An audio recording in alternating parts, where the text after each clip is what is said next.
This song is specially dedicated to Princess SIS.GLORY, the wife of late Pa Egbenuneghen. May his soul rest in peace. Amen. Happy birthday, Mommy.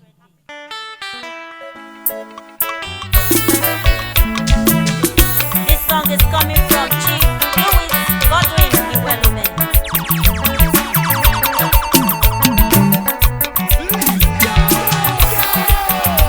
OBILU-INE.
Now person wey get money be boss, not be conductor. Now person wey get money be boss, not be conductor. You see this life no competition. Now wetin I get I take dey relate. Who know today no know tomorrow, my brother.